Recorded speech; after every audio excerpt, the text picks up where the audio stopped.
महादेव कहते हैं, मेरे बच्चे, जीवन का एक कठिन सच ये भी है कि हर व्यक्ति कोशिश करने के बाद भी उस चीज़ को अपना नहीं बना पाता जो उसके भाग्य में नहीं है।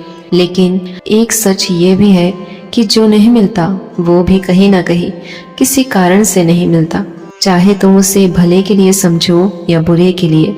इंसान को उसके अच्छे बुरे कर्मों के हिसाब से ही सब कुछ प्राप्त होता है, और ये कर्म केवल इस जन्म के नहीं होते, पिछले जन्मों के भी होते हैं। क्यों ऐसा होता है कि कोई इंसान बिना परिश्रम के एक अच्छे पद पर नौकरी पा लेता है, और क्यों बरसों से परिश्रम करने के बाद भी किसी को नौकरी नहीं मिलती? मेरे बच्चे, ऐसा हो ही नहीं सकता कि किसी को कुछ भी बिना परिश्रम और बिना योग्यता के मिल जाए। शायद हो सकता है उसने पूर्व जन्म में बहुत परिश्रम किया हो, लेकिन उसे तब उस परिश्रम का फल नहीं मिला, लेकिन इस जन्म में उसी परिश्रम का फल तुरंत मिल गया हो।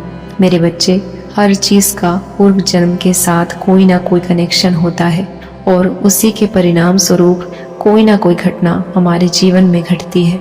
विश्वास करो, अच्छा बुरा हर चीज़ हमारे अपने कर्मों के कारण हमारे साथ होता है।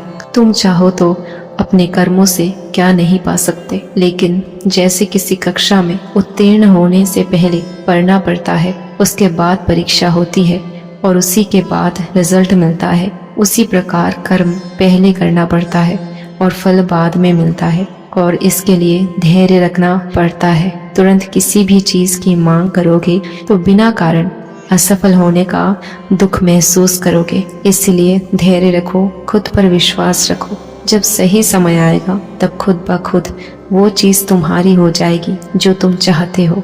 मैं जानता हूँ कई बार तुम्हारे मन में ये एक ही बात आती है कि आखिर क्यों तुम्हारी किस्मत भी दूसरों की तरह नहीं है। जैसे लोगों के जीवन में अचानक से किसी न किसी कारण से कुछ न कुछ अच्छा हो जाता है, परिस्थितियाँ बदल जाती है, भाग्य बदल जाता है, वैसा तुम्हारे साथ क्यों नहीं होता? क्यों किसी और के कारण तुम्हारा भाग्य नहीं बदलता?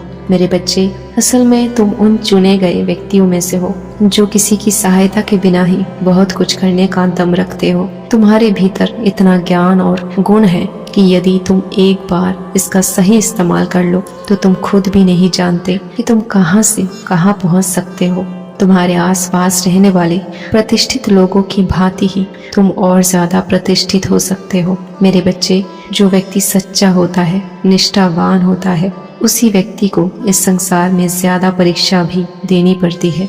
लेकिन सच ये भी है कि उस व्यक्ति की सहायता यदि संसार नहीं कर रहा है, यदि उसका तिरस्कार हो रहा है, तो ये चीज ही उसके लिए सबसे बेहतर है। क्योंकि जब तक उस व्यक्ति को कोई बात दिल पर नहीं लगती, तब तक वो ना खुद को बदलने की कोशिश करता है, ना ही अपनी परिस्थिति को बदलता है। यदि ऐसा तुम्हारे साथ भी हो रहा है तो समझ लो, ईश्वर का संकेत है कि अब तुम्हें अपने जीवन में कुछ बदलने की जरूरत है, कुछ करके दिखाना है। लेकिन तुम जो करोगे वो कोई छोटी मोटी चीज नहीं होगी, वो सबसे अलग और सबसे खास होगा, क्योंकि तुम्हें चुना ही गया है इस संसार में कुछ विशेष करने के लिए।